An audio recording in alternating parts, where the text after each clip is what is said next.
I have explored Western lands, Western manners, and the depths of Western thought and Western learning to an extent which has rarely fallen to the lot of an Eastern mortal. But I have never lost touch with my Eastern heritage. Through all my successes and failures, I have learned to rely more and more upon the one true thing in all life, the voice that speaks in a tongue above that of mortal man. For me, the embodiment of that voice has been in the noble words of the Arabic Quran. These are the words found in the opening lines of the preface to perhaps the most celebrated English translation of the Quran. They are the words of a man of relatively humble origins, the son of an official of the Surat police force in India, who rose to rub shoulders with the intellectual and political giants of his age, who contributed widely to the social and intellectual history of India and Indian Muslims. The author of over 32 books and pamphlets, and over 200 articles, essays, reviews, and published lectures on subjects ranging from the economic history of India to the relationship of the Muslim world with the West in the critical age of colonization. These are the words of the restless soul Abdullah Yusuf Ali, who found his finest solace in the Quran. English-speaking Muslims today rely quite heavily on Yusuf Ali's translation of the Quran, entitled The Meaning of the Glorious Quran. The commentary accompanying the heavy tomes is frequently deployed to grapple with passages requiring interpretive angles suggested by our modern age. Yet little is known about the translator and commentator, other than that he was something of an international celebrity. What is one to make of his reading of the holiest texts of the Muslims if the details of his life are scarcely known? What sense of the world and self-understanding moved and shaped him? How was he raised? To which sect of Islam did he belong? What were his ideas and ideals? And how could a man of such high standing, trained at the leading institutions of the world and honored as commander of the British Empire, how could Sir Abdullah Yusuf Ali pass away alone in the lonely streets, unattended and abandoned in the harsh winter of the London of 1953? Born into a Dawoodi Bohra Muslim family of India in 1872 in the town of Surat in Gujarat, Abdullah Yusuf Ali lost his mother and his only sibling at a very young age. His sole caretaker was his father, who retired as a police inspector in Surat and devoted much of his life to raising Yusuf Ali as a conscientious Muslim. The father's emphasis on the study of the Quran must have shaped Yusuf Ali's religious and intellectual outlook from a very young age, for he writes in his preface to the Quran's translation, "It was between the ages of 4 and 5 that I first learned to read the Quran's Arabic words, to revel in its rhythm and music and wonder at its meaning.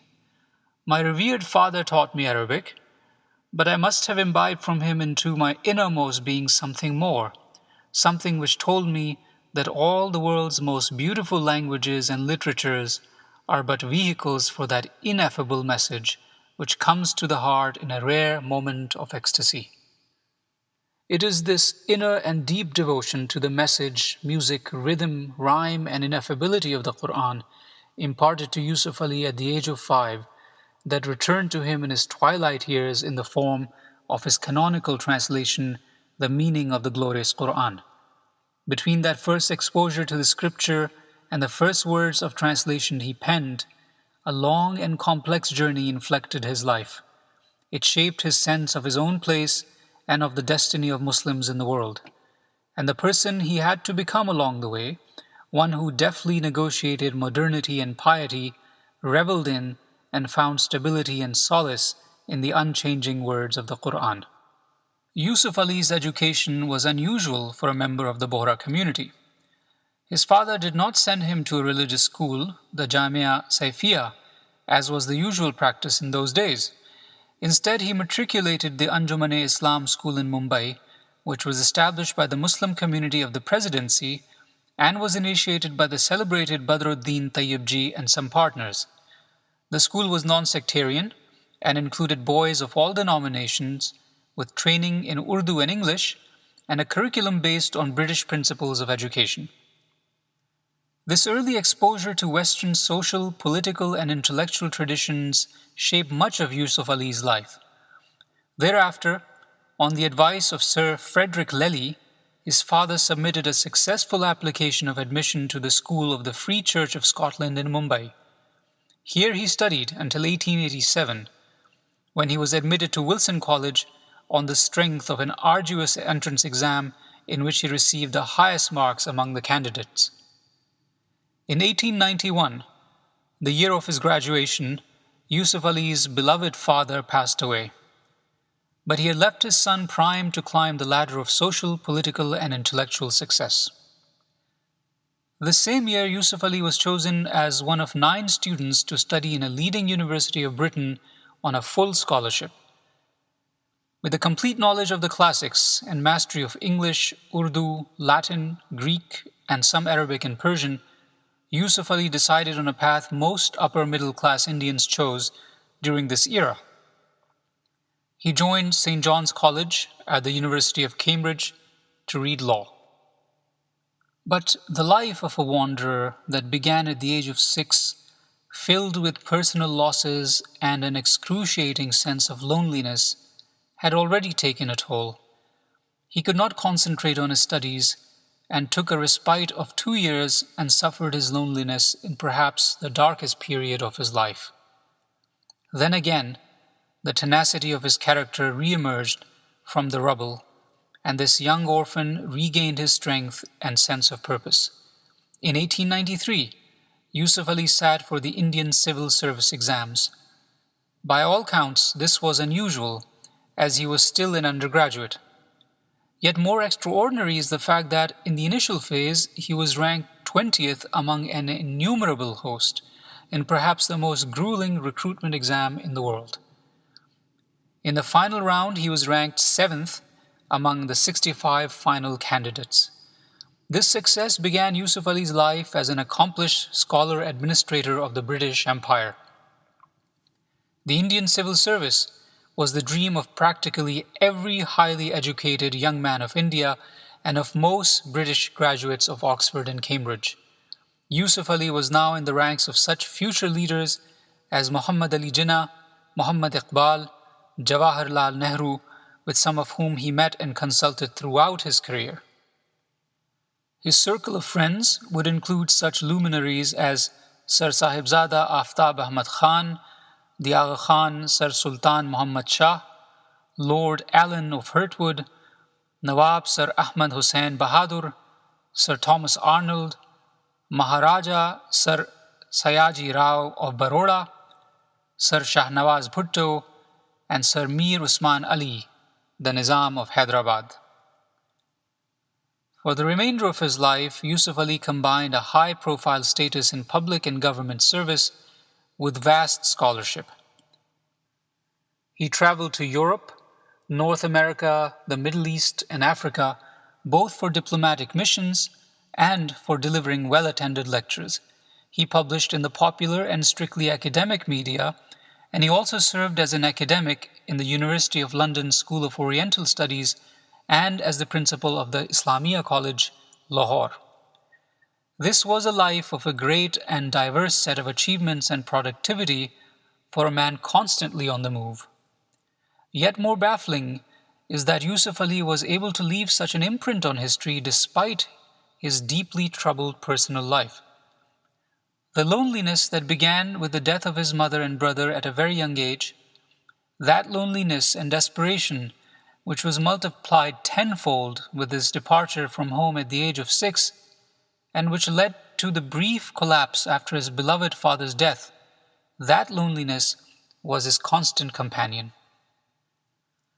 Yusuf Ali's first marriage to an Englishwoman ended with her infidelity and divorce, and his children from this union were forever estranged from him.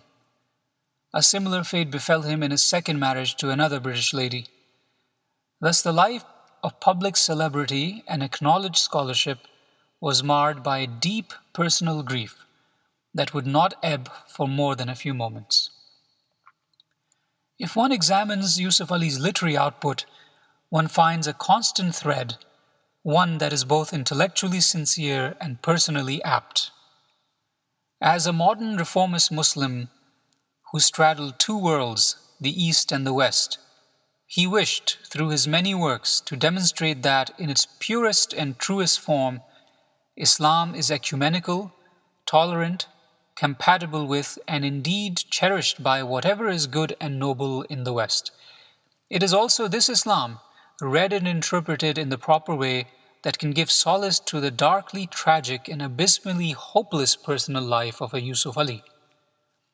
Though the nuances of his positions on various matters shifted in the course of his intellectual development, he was an unfailing supporter of Muslims and Islam worldwide, and he did his utmost to spread his scholarly investigations of the religion in academic and popular circles.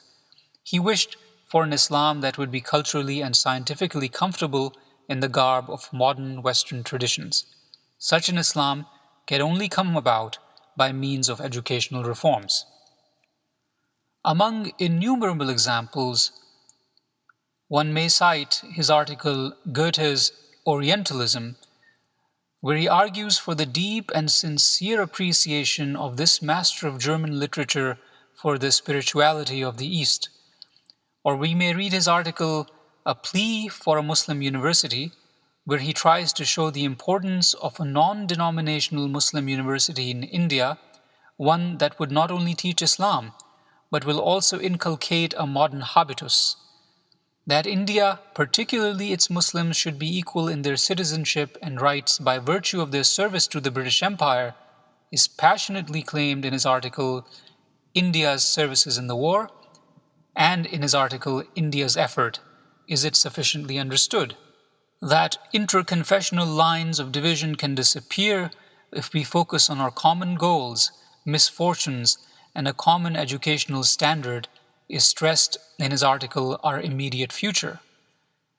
In line with these views, he forcefully posits that Islam stood for the equality of the sexes and the fearless pursuit of truth in his article Sister Religions.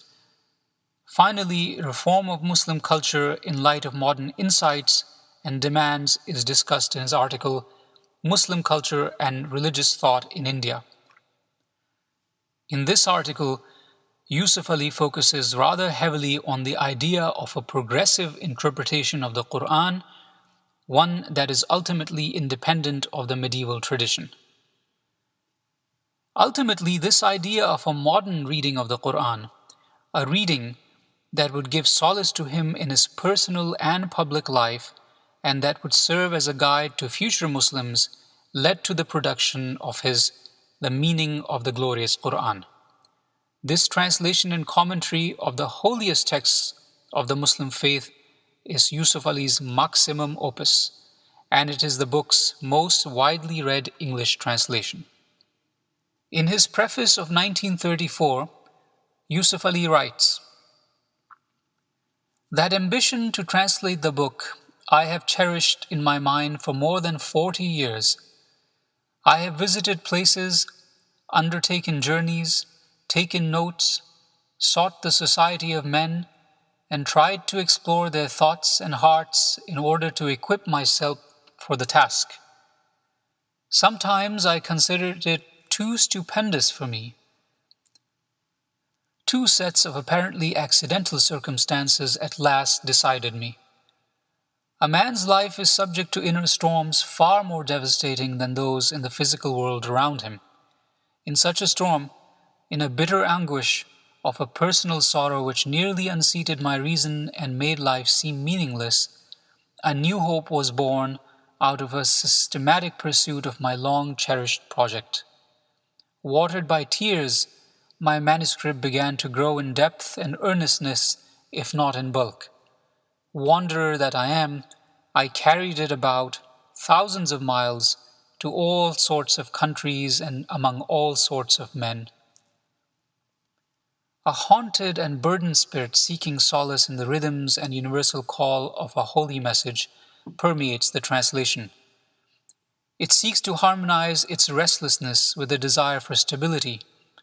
It wishes to justify liberalism in conservative passages. It finds progress and modern ideals in the religious doctrines and core of an ancient age. Through the Qur'an's message, it seems to reform the world and find peace for itself. And it succeeds in these tasks earnestly and without doing violence to the letter or spirit of the message of the Qur'an. Thus, for example, Yusuf Ali translates the oft-quoted chapter 9, verse 5 as, "But when the forbidden months are past, then fight and slay the pagans wherever ye find them, and lie in wait for them in every stratagem of war." To this command that falls as absolute in its literal reading, Yusuf Ali adds the following comment. He says, "The emphasis is on the first clause. It is only when the 4 months of grace are past, and the other party shows no sign of desisting from their treacherous design by right conduct, that the state of war supervenes. When war becomes inevitable, it must be prosecuted with vigor." In other words, Yusuf Ali gives precedence to the interpretive tradition that reads these passages contextually, not absolutely, and that understand the command as a reaction to hostilities, not as a license to initiate aggression. It is in these and in many other ways that Yusuf Ali tried to make sure that Muslims of the modern age read their scriptures with a view to its guiding spirit. He teased out the universality of the holy message beyond its particular verses and delivered it to the critical colonial and post-colonial age. Though he lived a life forlorn, dying broken and unrecognized by the world in the cold London streets of 1953, his voice rings through the message of the holy text and continues to be heard by millions of Muslims around the world.